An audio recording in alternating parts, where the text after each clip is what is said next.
آگے اللہ رب العزت فرماتے ہیں لا جناح علیکم ان طلقتم النساء ما لم تمسوهن او تفرضوا لهن فریضة ومتعوهن على الموسع قدره وعلى المقتر قدره متاعا بالمعروف حقا على المحسنین۔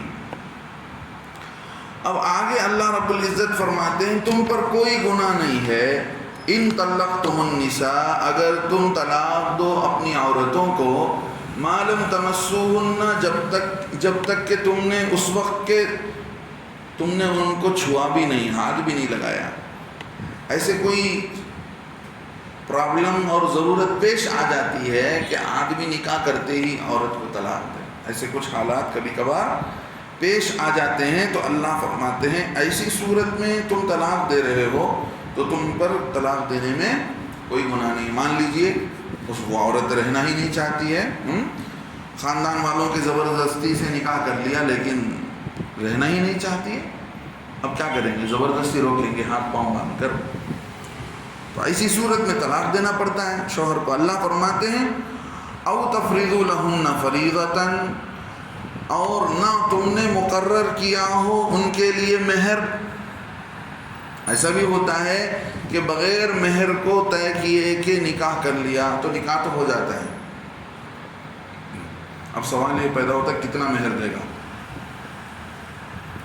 نکاح سے پہلے طے ہو جاتا ہے نا مہر، اب بغیر مہر کو طے کیے کہ نکاح کر لیے تو ایسی صورت میں کتنا مہر دیں گے؟ ایک سوال ہے۔ تو ایسی صورت میں اس بچی کے جو قریبی رشتہ دار ہیں ان کے لیے جتنا مہر پہلے طے ہوا، اس کی بہنوں کا، اس کی خالہ کا، جو قریبی رشتہ دار ہیں اس کو کہتے ہیں مہر مثل۔ تو مہر مثل متعین کر دیا جائے گا کہ فلاں بہن کو اتنا دیا گیا تھا لہذا تم بھی اتنا مہر دو۔ اللہ فرماتے ہیں جب تم طلاق دے رہے ہو ایسی صورت میں اس کا مہر بھی متعین نہیں ہوا تھا تو تم ایسی صورت میں طلاق دے رہے ہو، او تفریضوا لہن فریضۃ، اب کیا کیا جائے گا؟ اب یہ کیا جائے گا کہ مہر کو وہ معاف کر دے گی، سمجھ رہے ہیں؟ اب مہر نہیں ہے، کیوں؟ اس لیے کہ عورت کو چھوا تک نہیں ہے تو ایسی صورت میں مہر اس پر لازم نہیں آتی۔ اب اگر مہر طے ہو گیا تھا، نکاح ہو گیا، چھونے سے پہلے کچھ پرابلم ایسے آ گئے کہ اس کو طلاق دینا پڑا، ایسی صورت میں کیا کیا جائے گا؟ ایسی صورت میں اللہ رب العزت فرماتے ہیں وَمَتِّعُوهُنَّ، تو ایسی صورت میں تم طلاق دے رہے ہو تو آدھا جو ہے شوہر کو واپس کر دیا جائے گا مہر، سمجھ رہے ہیں؟ اللہ فرماتے ہیں وَمَتِّعُوهُنَّ، ایسی صورت میں تم ان کو کچھ خرچ دے دو، فَنِصْفُ مَا فَرَضْتُمْ وَمَتِّعُوهُنَّ عَلَى الْمُوسِعِ قَدَرُهُ۔ اب جو ہے مہر متعین ہوا تھا یا نہیں متعین ہوا تھا، دونوں شکل میں اب تم طلاق دے رہے ہو تو ایسی صورت میں ان کو بغیر کچھ دیے کہ واپس مت کرو، لوٹاؤ۔ اللہ فرماتے ہیں وَمَتِّعُوهُنَّ، ان کو کچھ سامان دو، کچھ خرچہ دو۔ کتنا خرچہ دیں گے؟ اللہ فرماتے ہیں عَلَى الْمُوسِعِ قَدَرُهُ، طاقت والا اس کے موافق دے گا، جس کو جتنی طاقت ہے وہ اپنی طاقت کے مطابق دے گا۔ عَلَى الْمُوسِعِ قَدَرُهُ وَعَلَى الْمُقْتِرِ قَدَرُهُ، اور تنگ دست اپنے موافق، جو غریب ہے وہ اپنے حساب سے دے گا لیکن کچھ تو دے کر واپس کرے ان کو۔ وَمَتِّعُوهُنَّ عَلَى الْمُوسِعِ قَدَرُهُ وَعَلَى الْمُقْتِرِ قَدَرُهُ مَتَاعًا بِالْمَعْرُوفِ، دستور کے مطابق جو دینا چاہیے وہ طے کر کے دیا جائے گا۔ اللہ رب العزت فرماتے ہیں حقاً علی المحسنین، یہ حق بنتا ہے محسنین پر، احسان کرنے والوں پر یہ حق بنتا ہے کہ ان کو کچھ نہ کچھ ادا کریں، لازم ہے، حق بن جاتا ہے علی المحسنین، نیک لوگوں پر، احسان کرنے والوں پر، سمجھ رہے ہیں؟ اب وہی بات جو میں نے کہا کہ نکاح کے وقت مہر کا ذکر نہیں ہوا، بغیر مہر کے تذکرہ کیے کہ نکاح ہو گیا، ایسی صورت میں بعد میں جو ہے اس کو اس کے رشتہ داروں کے مطابق اس کو مہر دیا جائے گا۔ اب اللہ رب العزت یہاں بتاتے ہیں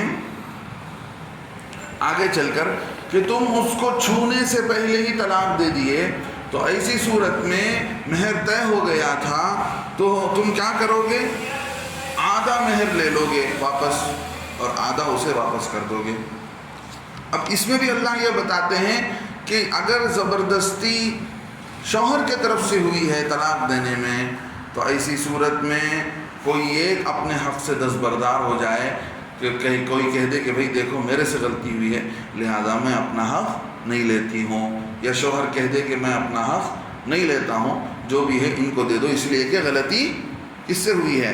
مجھ سے ہوئی ہے۔ اللہ فرماتے ہیں وَإِن طَلَّقْتُمُوهُنَّ اگر تم نے ان کو طلاق دیا مِن قَبْلِ أَن تَمَسُّوهُنَّ ان کو چھونے سے پہلے وَقَدْ فَرَضْتُمْ لَهُنَّ فَرِيضَةً جبکہ تم نے ان کے لیے مہر طے کر دیا تھا، ایسی صورت میں کیا کریں؟ اب طے ہو چکا ہے، نکاح بھی ہو گیا اور دونوں میاں بیوی کے بیچ میں کوئی خلوت نہیں ہوئی تو اللہ فرماتے ہیں فَنِصْفُ مَا فَرَضْتُمْ جو تم نے مہر طے کیا ہے اس میں کا آدھا دے دو، إِلَّا أَن يَعْفُونَ أَوْ يَعْفُوَ الَّذِي مگر یہ کہ درگزر کر دے عورتیں، إِلَّا أَن يَعْفُونَ مگر یہ کہ عورتیں درگزر کر دے یا درگزر کر دے وہ شخص جس کے اختیار میں نکاح ہے، إِلَّا أَن يَعْفُونَ أَوْ يَعْفُوَ الَّذِي بِيَدِهِ عُقْدَةُ النِّكَاحِ یا وہ شخص معاف کر دے جس کے اختیار میں عقد نکاح ہے، نکاح کا معاملہ ہے، یعنی کون؟ شوہر طلاق دے گا تبھی تو وہ عورت الگ ہوگی نکاح سے۔ ایسی صورت میں اللہ فرماتے ہیں یا چاہے تو عورت معاف کر دے آدھا، چاہے تو لے لے، معاف کرنے کا نمبر آتا ہے تو عورت بھی معاف کر سکتی ہے یا احسان کرتے ہوئے شوہر بھی معاف کر سکتا ہے، جو ہونا تھا ہو گیا چلو جاؤ۔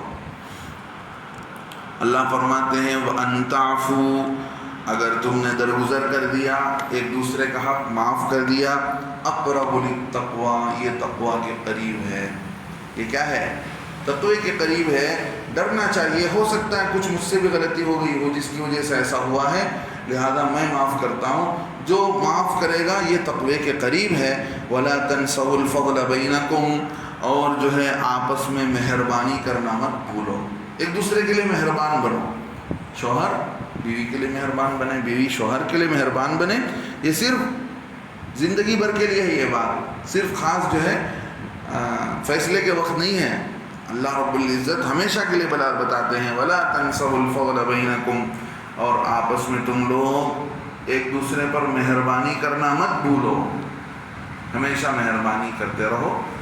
ان اللہ بما تعملون بصیر یقیناً اللہ تبارک و تعالی جو کچھ تم کرتے ہو دیکھ رہے ہیں، اللہ کو اس بات کی خبر ہے، خبیر ان کے معنی اللہ کو پوری رپورٹ معلوم ہے، بصیر ان کے معنی پوری چیز اللہ کے کیمرے میں ہے، اللہ دیکھ رہے ہیں، اللہ کو معلوم ہے، اللہ کے ہاں ریکارڈ ہے سب چیزوں کا، جیسا کیمرے میں ریکارڈ ہوتا ہے ایسے اللہ کے ہاں پوری چیز اللہ دیکھ رہے ہیں۔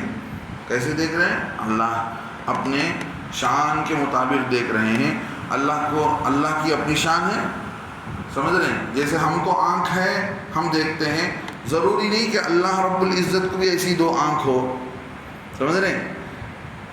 اللہ خود بنا ہے، خدا کے معنی کیا؟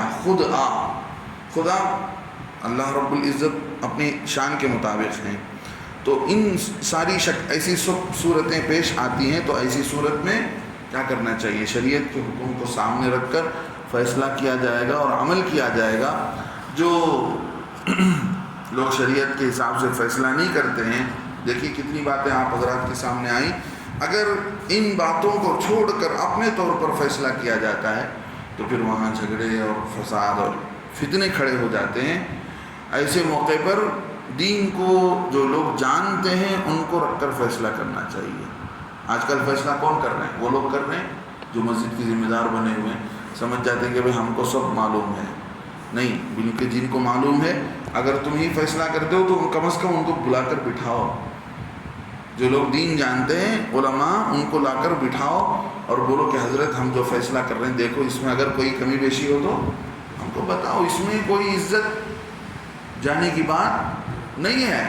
ڈاکٹر کے پاس جا کر آدمی اپنا علاج کرتا ہے، یہ نہیں سوچتا ہے کہ وہ غیر ہے، فلاں قبیلہ فلاں ذات کا ہے، ایسا ہے سوچتا ہے کیا؟ اس کو ضرورت ہے کس بات کی؟ مجھے میرا علاج ہو جائے، چاہے کیسے بھی ہو، کسی ڈاکٹر سے بھی کیوں نہ ہو۔ تو ایسے ہی مسئلہ دین کا ہے تو صحیح فیصلہ ہونا چاہیے۔ اگر ہمارے پاس فیصلہ کرنے کی طاقت نہیں ہے تو جن کے پاس علم ہے ان کو بلا کر رکھ کر فیصلہ کرنا چاہیے، تب جا کر معاملہ صحیح ہوگا۔ اللہ سے دعا ہے اللہ عمل